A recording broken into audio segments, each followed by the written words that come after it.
Hello there, Internet. MegaMogwai here, coming at you full screen with another Legends of Runeterra video for you guys today. And I say another, even though today's video is actually pretty different from the usual, as we are going to have a bit of a raw ramble going on here. And I mean raw by, just implying that there's going to be no editing and no script for today's video. It's more of just me chilling and talking with you guys. I prefer doing this sort of content this way. I think it's more natural and it's overall better quality because of it.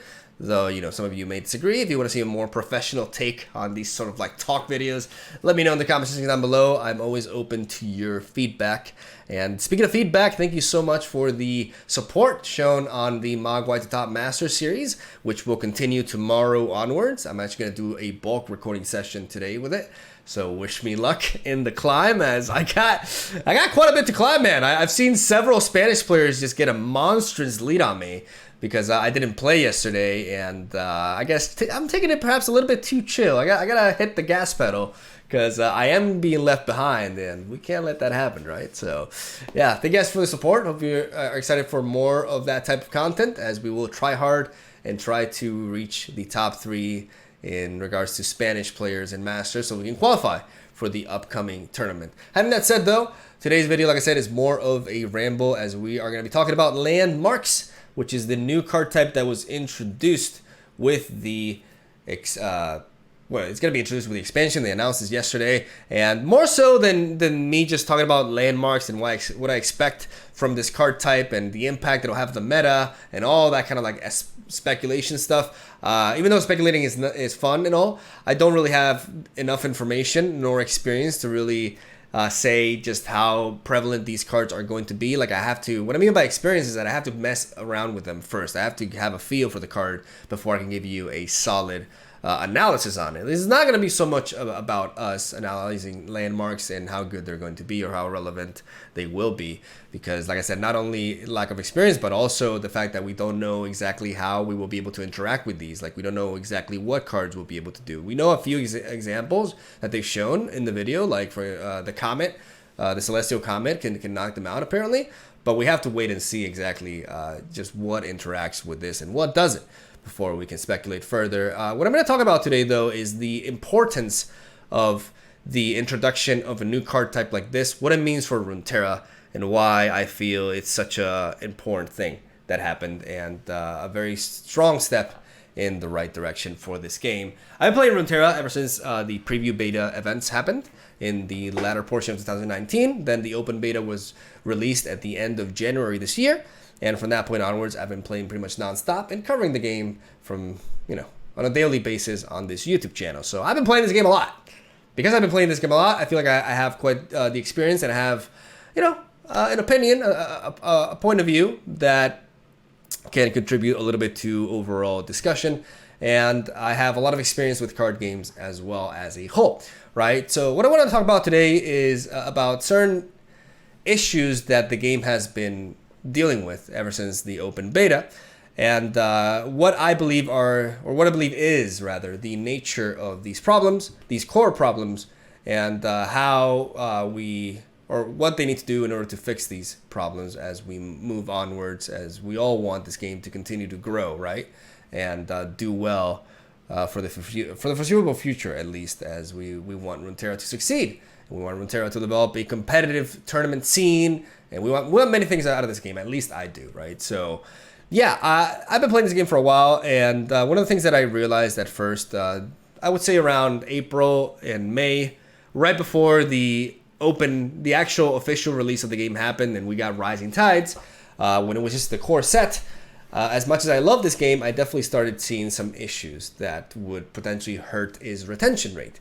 And that is the fact that this game felt like it got a little bit repetitive because of the vanilla sort of aspect of the core set. So let me explain what the hell that means. So vanilla is a reference that a lot of card games use to evaluating a card purely on its stat line, right?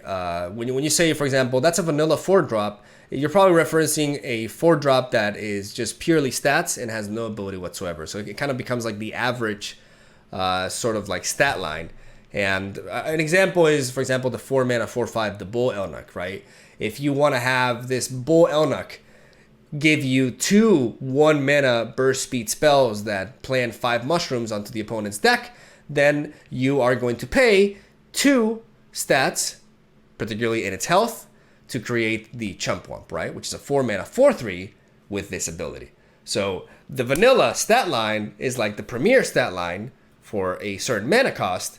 And from that cost, or that stat line, you can use the stats themselves and take them away as sort of like coins to pay for these abilities, keywords, and effects, right?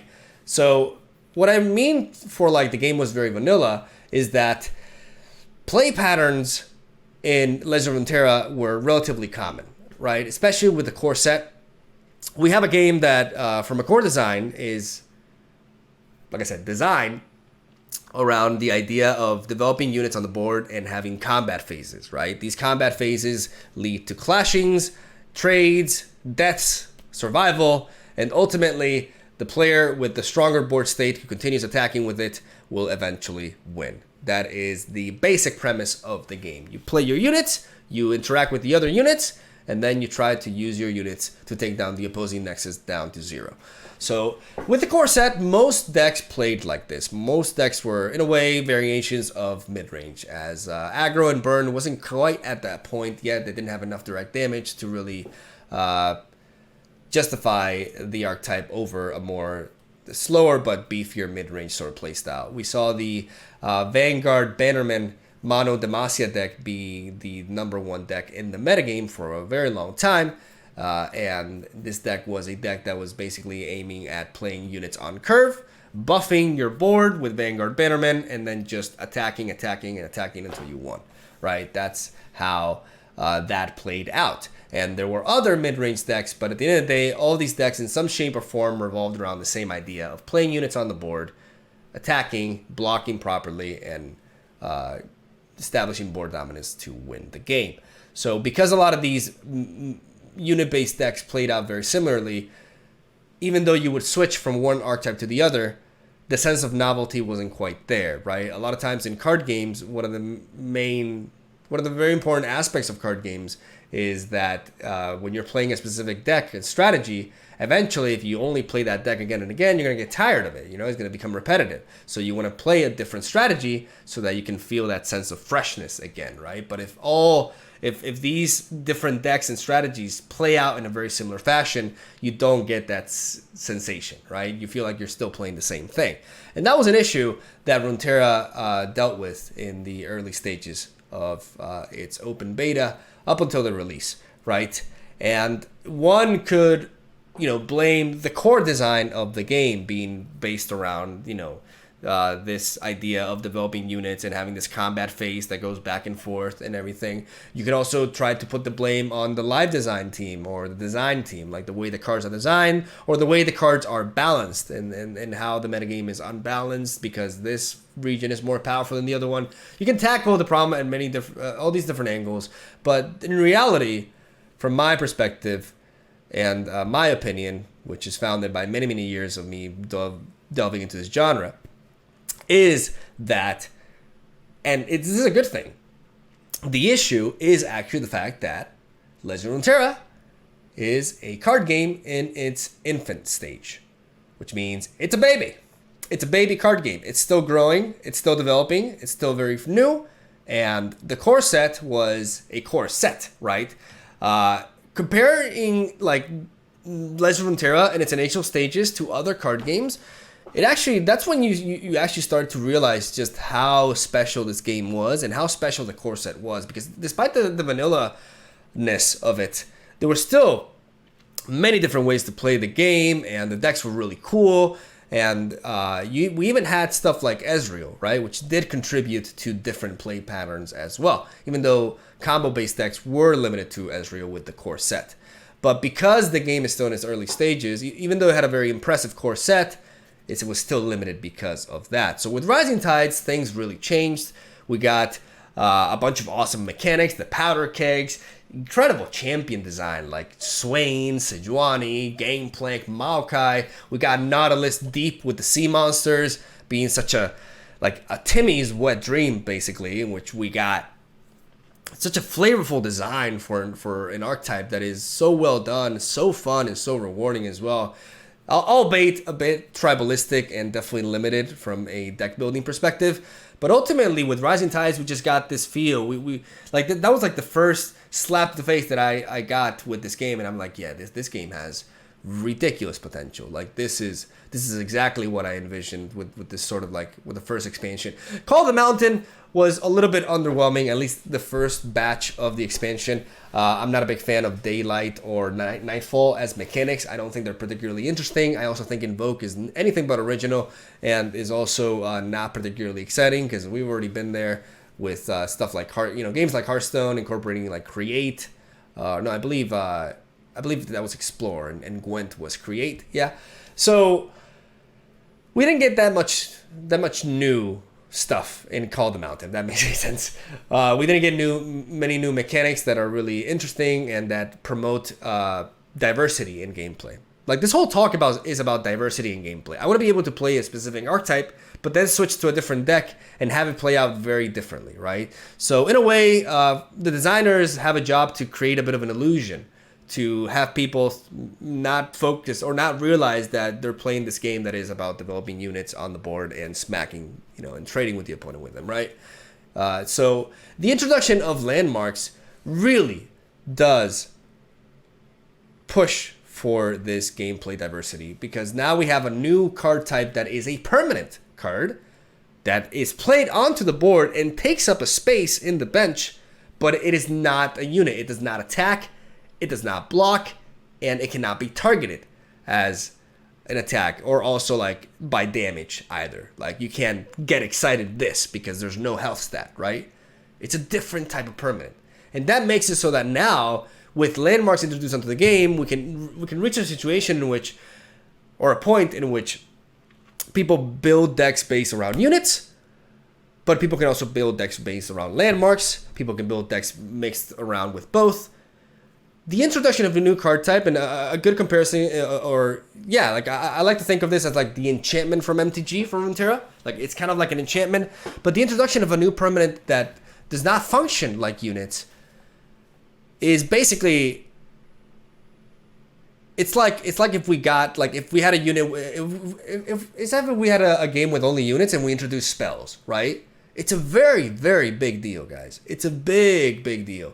It's going to make it so that this game feels more and more like diverse in regards to play patterns. And that is super important because that's the best way to combat and prevent, burnout, or at least early burnout. Or that's a good way to make the game more interesting and less, like I said, diversity in gameplay.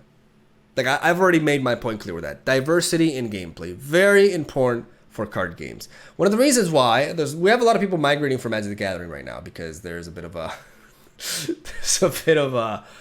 a fire going on there. It's a big disaster. Like they're getting a lot of backlash from the Walking Dead Secret Lair package that they made, and also specifically from the recent like ban and restricted announcement. Standard has been very unbalanced and very unfun for quite a while, and people were expecting a new fresh start with rotation, but in a way the opposite happening, as now they have like a very dominant deck, and a lot of people are pretty tired of either that or the companies, the fact that they still live in the 90s when it comes to their economic model, and they see Runeterra as a game that is just so free to play friendly that you actually don't have to spend a dime to play this game and get the decks that you want. And that's the good reason for a lot of them to make that transition. But the retention is not nearly as good as you would want it to be, because you have a lot of people who are really liking the game, but you also have a lot of people who aren't just, there's not enough complexity for them to be really sucked in, right? Because even though Legend of Runeterra is a very deep game, especially at a high level, there's a lot of aspects to think about, especially with the priority system, like the initiative system that you're passing over, that leads to super compelling gameplay. A lot of people want more decks that are like, again, more diversified gameplay, right? And with the current card pool that we have right now, we're not quite there yet because we're still in the infant stages. Like right now, Runeterra is kind of like a teenager in a card game cycle, life cycle, I guess. But with the introduction of Landmark, we're finally going to get into the 20s, and we are going to be able to see more and more deck diversity, more and more opportunities and options regarding deck building. And I definitely think this is such a great step in the right direction that I just wanted to make a video talking about it. I think I pretty much said all that I had to say. I don't want to like continue on repeating myself at this point. I think you guys got the message, but I am very, very excited for Landmarks. And I am very excited for them to keep doing this in the future, keep incorporating and creating new card types and having the game just be so much more than just play units on the board and attack. And I think that's very important, even though I believe the combat should always be the #1 emphasis on this game. Like most decks should be centered around combat, because I think that's always going to be a very fun aspect, and it's very important. And it is the foundation in which Runeterra was built upon. Diverting from that and branching out and providing players with alternative win conditions and play patterns is absolutely essential. And I'm pretty sure Riot Games is fully aware of this. You know, they've got very experienced card game players behind their design team, not only their card design or their set design, but also their live design team as well. It's comprised of very, very qualified, capable people, and they know what they're doing. I've never once doubted that. But it's really nice to see it. You know, it's nice to see this announced. It's just very exciting. And I just think it's such a great call. And I could not be more happy about the introduction of Landmarks. And I can't wait to play around with it, man. I want to see what the other ones do. By the point this video has gone up, we will probably have seen another Landmark revealed. Hopefully. And, you know, we can discuss about that too. Let me know what you guys think about Vault of Helia and what deck ideas you have for it. And let me know if you agree with what I have to say, what your perspective is on the current state of Runeterra, and how you view my argument a little bit. Even though I think we will most agree on this. Like I don't think I've said anything too controversial, and I think this is just good news in general, right? It's nice to have finally moved on beyond that core set phase, right, in which everything is like more simple. And we're starting to really venture into very exciting territory in which we will see Legends of Runeterra reach its full potential from a gameplay perspective. And that's where I will leave this at. Have a solid day. Thank you guys for watching. Hope you enjoyed. Stay tuned for daily Legends of Runeterra content. We'll be back at it tomorrow with Mogwai to Top Masters as we'll continue our climb. And that's all I gotta say. Have a good one. Thank you for watching. I'll see you tomorrow.